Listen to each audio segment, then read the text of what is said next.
नमस्कार विद्यार्थी मित्र मैत्रिणी, आपल्या सर्वांचे अभिजित सर्स अकॅडमी पुणे या लर्निंग प्लॅटफॉर्म चॅनलवर मी अभिजित सोळंके आपलं सर्वांचं मनपूर्वक स्वागत करतोय. सर्वांना शुभ दुपार. आज या ठिकाणी आपण महत्वपूर्ण व्हिडिओ बनवत आहोत. जे बऱ्याच महिला मंडळीमध्ये, महिला भगिनीमध्ये कन्फ्युजन आहे की सर ह्या वेगवेगळ्या जाहिराती आहेत का, म्हणजे अंगणवाडी मुख्य सेविका, ज्याला आपण पर्यवेक्षिका किंवा ज्याला आपण सुपरवायझर म्हणतो, जी अंतर्गत भरती आणि एक सरळ सेवा भरती आहे. अंतर्गत मध्ये ग्रामीण आणि शहरी याचा काय नेमका फरक आहे, सरळ सेवा परीक्षा कुणासाठी आहे हे संदर्भात फरक, आणि एकूण ज्या जागा आहेत 520 ऑनलाईन फॉर्म नेमका कोण भरू शकते, परीक्षा कधी होणार आहे, याच्या अभ्यासक्रमामध्ये काय फरक आहे, एकूण प्रश्नांची संख्या किती आहे, म्हणजे कोणत्या विषयाला किती मार्क आहेत आणि किती गुण आहेत, परीक्षेचा वेळ कालावधी किती असणार आहे, आणि सर्वात महत्वाचं आहे प्रत्येक जिल्ह्यामध्ये एक्झाम होणार आहे का, या सर्व बाबीच्या प्रश्नाची उत्तर तुम्हाला या व्हिडिओच्या माध्यमातून दिली जाणार आहेत. तर तुम्ही हा व्हिडिओ शेवटपर्यंत बघा. सुरुवातीला लाईक करा व्हिडिओला, चॅनलला नवीन असेल तर सबस्क्राईब सुद्धा करून ठेवायचं आहे, म्हणजे असेच नवीन नवीन अपडेट तुमच्यापर्यंत या ठिकाणी पोहोचणार आहेत. तर थोडक्यात माहिती देण्या बघा, आपण सुरुवातीला बघणार आहोत अंगणवाडी मुख्य सेविका सुपरवायझर पर्यवेक्षिका भरती 2026 सरळ सेवा आणि अंतर्गत मध्ये जाहिरात कधी येणार आहे, जे ग्रामीण आणि शहरी भागामध्ये असतील. दोन्ही परीक्षेमध्ये नेमका फरक काय आहे ते सुद्धा बघितलं जाणार आहे, आणि संपूर्ण अभ्यासक्रम तुम्हाला या व्हिडिओच्या माध्यमातून सांगितलं जाणार आहे. तर तुम्ही शेवटपर्यंत बघा, मधनं स्किप करू नका. त्याच्या अगोदर थोडक्यात माहिती देतोय. अंगणवाडी सुपरवायझर सरळ सेवेची बॅच असेल किंवा अंतर्गतची बॅच असेल, सर्व विषयासहित आपल्याकडे चालू झालेली आहे. यामध्ये तुम्हाला सर्व विषयाच्या पीडीएफ नोट्स प्रोव्हाइड केल्या जाणार आहेत, ज्याच्या तुम्ही झेरॉक्स काढू शकता, प्रिंट आउट काढू शकता. पीवायक्यू एमसीक्यूचा सराव, तज्ञ आणि अनुभवी शिक्षकांचं मार्गदर्शन असणार आहे. व्हिडिओ डाउनलोड करण्याची सुविधा, लेक्चर अनलिमिटेड वेळा पाहू शकता, आणि टेस्ट सीरीज सुद्धा आपण अवेलेबल करून देणार आहोत. ज्यांना एनरोल करायचंय, जॉईन करायचंय, त्यांच्याकरिता नंबर आहे 9823442263 या नंबरवरती, किंवा डिस्क्रिप्शन बॉक्समध्ये अभिजित सर्स अकॅडमी नावाचं ऍप आहे, तिथं सुद्धा तुम्ही ऍप डाउनलोड करून रजिस्ट्रेशन करू शकता. तर आपला जास्त वेळ न घेता या ठिकाणी जे महत्वपूर्ण आपण घडामोड बघणार आहोत, अपडेट बघणार आहोत, त्या संदर्भात माहिती दिली जाणार आहे. जाहिरात ही परीक्षेची बघा पुढच्या महिन्यामध्ये येणार आहे. अंतर्गतची वेगळी जाहिरात असते आणि सरळ सेवेची सुद्धा वेगळी जाहिरात असते. फक्त अंतर्गत मध्ये काय नेमका फरक केलेला आहे, ज्या शहरी भागामध्ये कार्यरत आहेत, ज्या अंगणवाडी सेविका म्हणून, त्यांच्याकरिता शहरीची ऑलरेडी 272 पदाची जाहिरात मार्च 2025 मध्ये आलेली आहे. ओके, मार्च 2025 मध्ये आलेली आहे. काही महिलांनी फॉर्म भरलेले आहेत. काही महिलांचा वयोमर्यादामुळे, त्यांचं वय जास्त असल्यामुळे भरता येत नव्हतं, परंतु त्यांच्यामध्ये पण जीआर आलेला आहे. 50 वर्षांनी शैक्षणिक पात्रता आहे ती सुद्धा कमी केलेली आहे. परत एकदा ऑनलाईन फॉर्म भरण्याची लिंक चालू होणार आहे. आणि ह्या झाल्या शहरी भागाच्या. त्यानंतर ग्रामीण भागाच्या 228 पदांची जाहिरात असणार आहे. ज्या महिला भगिनी या ठिकाणी ग्रामीण भागामध्ये, ग्रामीण प्रकल्पाअंतर्गत आणि नागरी प्रकल्पाअंतर्गत असे दोन अंतर्गतचे प्रकार आहेत, ज्या कार्यरत आहेत अंगणवाडी सेविका म्हणून, ज्यांचा ऑलरेडी 10 वर्ष कंप्लीट झालेले आहेत किंवा आता होणार आहेत, त्यांच्याकरिता आता सरळ सेवेमध्ये सुद्धा फरक बघणार आहोत आपण, आणि अभ्यासक्रम मध्ये सुद्धा. तर सुरुवातीला आपण सरळ सेवा परीक्षे संदर्भात माहिती घेऊया. जी डायरेक्ट रिक्रुटमेंट आहे, म्हणजे ह्या जागा 75-25 म्हणजे 75% ह्या सरळ सेवेमार्फत भरल्या जातात. ओके, 75% ह्या सरळ सेवेमार्फत आणि 25% ह्या अंतर्गत भरती मार्फत भरल्या जातात. तर त्यामध्ये सरळ सेवा परीक्षेकरिता कोणत्या महिला भगिनी या ठिकाणी पात्र आहेत, तर कोणत्याही संविधानिक विद्यापीठामधील कोणत्याही शाखेतील म्हणजे आर्ट, कॉमर्स, सायन्स बॅकग्राऊंडच्या सर्व महिलांना, ज्यांचं पदवी उत्तीर्ण आहे, ग्रॅज्युएशन कंप्लीट आहे, किंवा ज्यांनी आता नुकतीच परीक्षा दिलेली आहे, ज्यांचा निकाल लागणार आहे किंवा लागलेला आहे या वर्षी, अशा सर्व महाराष्ट्रामधील महिला उमेदवार या ठिकाणी फॉर्म भरण्याकरिता पात्र ठरणार आहेत. आता त्यांच्याकरिता वयोमर्यादा ठेवण्यात आलेली आहे. ओपन करिता 38 आहे, म्हणजे 38 ज्या रनिंग आहे त्यांना सुद्धा फॉर्म भरता येतो, किंवा कास्ट मध्ये आहेत त्यांच्यासाठी 43 वर्ष वयोमर्यादा आहे.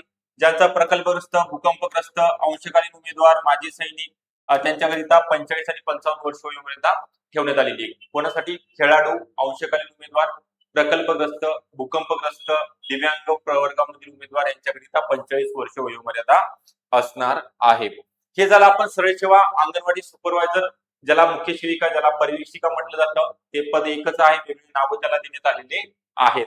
त्यानंतर अंतर्गत भरतीकरिता जी शहरी आणि ग्रामीण भागामध्ये वेगवेगळ्या प्रकारे वेगळी जाहिरात प्रसिद्ध होते, त्यांची परीक्षा सुद्धा वेगळी होते. त्यांच्यासाठी पात्रता 12वी पास आहे. अगोदर पदवी होतं, परंतु आता पात्रता 12वी पास करण्यात आलेली आहे. आर्ट, कॉमर्स, सायन्स मार्कचं काही या ठिकाणी किती कमी आहे, मग तुम्ही पास पाहिजे 35% जरी असली तरी चालेल. त्यानंतर वयोमर्यादा तुमची 50 वर्ष करण्यात आलेली आहे, 45 वरून 50 झालेली आहे. ज्यांचा आता 50 चालू आहे त्यांना सुद्धा फॉर्म या ठिकाणी भरता येणार आहे.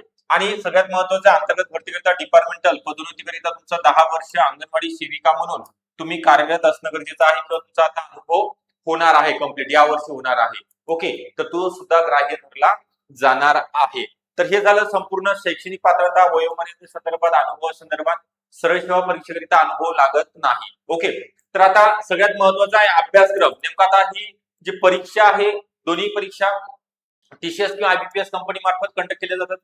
मागच्या वर्षी 102 पदाची जी जाहिरात आली होती ती सुद्धा टीसीएस कंपनी मार्फत घेतली गेलेली आहे. ती परीक्षा झालेली आहे, तिची जॉईनिंग सुद्धा महिलांना उमेदवारांना मिळालेली आहे. त्याचा दोन्ही परीक्षेचा अभ्यासक्रमामध्ये नेमका फरक काय तुम्हाला समजून घ्यायचा आहे. सुरुवातीला आपण 100 प्रश्न असतात या परीक्षेमध्ये, 200 गुणांचा पेपर घेतला जातो. म्हणजे एक प्रश्न 2 गुणांकरिता. निगेटिव्ह मार्किंग ज्यावेळेस जाहिरात येणार आहे त्यावेळेस आपल्याला कळेल. परंतु अंतर्गतकरिता 100% या ठिकाणी माहिती दिली जाईल. अंतर्गतकरिता कोणत्याही प्रकारची निगेटिव्ह मार्किंग नाही आणि त्यांचा पेपर सुद्धा सोपा राहतो. थोडा सरळ सेवेच्या तुलनेमध्ये सरळ सेवेचा थोडा मीडियम लेवलचा असतो. आणि वेळेचा कालावधी आहे 50 मिनिटाचा. 2 स्लॉट असतात 45-45 मिनिटाचे. याचे सुद्धा सेक्शन केले जातात, ते आपण नंतरच्या व्हिडिओमध्ये बघणार आहोत. सुरुवातीला बघायचं आहे मराठी हा विषय. आपण सुरुवातीला अंतर्गत सरळ सेवेचा सिलेबस समजून घेऊया. 100 प्रश्न 200 गुण. मराठी व्याकरण 10 प्रश्न 20 गुण. इंग्लिश ग्रामर 10 प्रश्न 20 गुण. सामान्य ज्ञानमध्ये 6 विषय आहेत. इतिहास, भूगोल, राज्यघटना, चालू घडामोडी, सामान्य विज्ञान आणि अर्थशास्त्र 20 प्रश्न 40 गुण. आयसीडीएस व पोषण अभियान 30 प्रश्न 60 गुण. संगणक 10 प्रश्न 20 गुण आणि गणित आणि बुद्धिमत्ता 20 प्रश्न 40 गुण. असा एकंदरीत 100 प्रश्न 200 गुणांचा पेपर असणार आहे. हे झालं सरळ सेवे मार्फत. ज्या महिलांना स्क्रीनशॉट काढायचा आहे त्यांनी स्क्रीनशॉट सुद्धा काढून घेऊ शकता. ओके, त्यानंतर आहे आता अंतर्गत संदर्भात आपण माहिती बघूया. अंतर्गत मध्ये संगणक हा विषय नाहीये. म्हणजे संगणकाचे जे 10 प्रश्न आहेत यांनी इथं ऍड केलेले आहेत. ओके, संगणकाचे 10 प्रश्न आहेत इथं त्यांनी ऍड केलेले आहेत. तर 20 प्रश्न म्हणजे तुम्हाला अंतर्गत करिता 40 गुण मिळणार आहेत. म्हणजे मराठी विषय खूप महत्वाचा आहे. म्हणजे सर्व सेवेला सुद्धा महत्वाचा आहे, परंतु तिथं 10 प्रश्न आहेत. अंतर्गतला 20 प्रश्न 40 गुण मिळून देणार आहेत 200 पैकी. म्हणजे मराठीमध्ये जर तुम्ही छान प्रकारे केला, व्यवस्थितरित्या कन्सेप्ट क्लिअर केला, चांगला अभ्यास केला, तुम्हाला 20 पैकी 20 प्रश्न म्हणजे 40 पैकी 40 मार्क मिळू शकतात. आणि तुमचा काही कट ऑफ जास्त लागत नाही. अंतर्गतचा सरळ सेवेचा 150-160 च्या जवळपास आणि अंतर्गतचा त्याच्यापेक्षा कमी लागतो आणि पेपर सुद्धा सोपा असतो. तर फक्त तुम्हाला काय करणं अपेक्षित आहे, आतापासून अभ्यास करायचा आहे. कारण की आपण जाहिरात आल्यानंतर धावपळ करतो, अभ्यास करतो, क्लास जॉईन करतो, आपल्याला वाटतं की होईल त्यावेळेस, परंतु त्यावेळेस आपल्याला पुरेसा वेळ या ठिकाणी मिळत नसतो. आपली कागदपत्रांची जुळवाजुळव असेल किंवा कोणतं पुस्तक वाचायचं आहे, कोणता क्लास करायचा आहे, कन्सेप्ट क्लिअर करायचे आहेत. जाहिरात आल्यानंतर आपल्याला फक्त एकच काम असणं गरजेचं आहे. या ठिकाणी रिव्हिजन, मॅक्सिमम रिव्हिजन झाले पाहिजे, सराव झाला पाहिजे तुमचा प्रत्येक विषयाचा. आपल्याला पेपर सॉल्व्ह केल्यानंतर चांगले मार्क मिळाले पाहिजेत. हे मग पूर्व तयारी आहे आपली जाहिरातीच्या अगोदर. तर हे आतापासून करायला सुरुवात करा. तुम्हाला 100% या ठिकाणी परीक्षेमध्ये 200 पैकी 160 प्लस मार्क मिळतात. कारण की या ठिकाणी जो सिलेबस आहे तुमच्या रिलेटेड आहे आयसीडीएस आणि पोषण अभियान.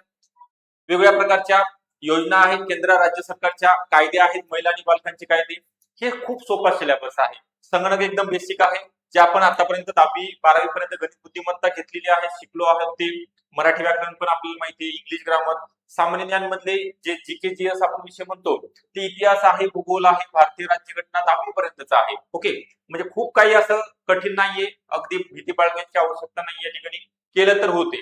बघा, तुमच्या मध्ये जर करण्याची इच्छा असेल किंवा तुम्हाला करा असं वाटत आहे, यावेळेस काहीतरी आपलं शैक्षणिक पात्रता आहे, आपण आतापर्यंत शिक्षण घेतलेलं आहे, त्याचा कुठेतरी फायदा झाला पाहिजे, याकरिता तयारी करा. ओके, त्याच्याकरिता आपल्याकडे अंतर्गतचे असेल किंवा सरळ सेवेचे असेल स्पेशल बॅचेस आपण कंडक्ट करत आहोत.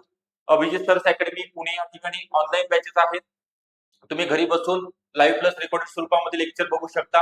किती वेळा लेक्चर पाहता येणार आहे, सर्व विषयाच्या नोट्स आपण देणार आहोत. टेस्ट सिरीज असणार आहे, पेपर सॉल्व्ह दर आठवड्याला पेपर असणार आहे, दर महिन्याला झूम मीटिंग घेतली जाणार आहे. ज्यांना जॉईन व्हायचं आहे त्यांनी 9823442263 हा नंबर आहे किंवा 9823435060 या नंबरवरती संपर्क करायचा आहे. आपल्याला व्हिडिओ आवडला असेल नक्की लाईक करा. चॅनलला नवीन असाल तर नक्की सबस्क्राईब करून ठेवायचं आहे, जेणेकरून जास्तीत जास्त अपडेट आपल्यापर्यंत पोहोचणार आहेत. आणि आपल्या ज्या मैत्रिणी आहेत अंगणवाडी सेविका असतील किंवा आपल्या कॉलेजच्या फ्रेंड असतील त्यांच्यापर्यंत या व्हिडिओची लिंक जास्तीत जास्त शेअर करा तुमच्या व्हॉट्सअप ग्रुपला, युट्यूबला, टेलिग्राम चॅनलला. Okay, thank you. All the best सर्वांना. अभ्यासाकरिता अभ्यास करा. ओके, एवढं सांगेल मी.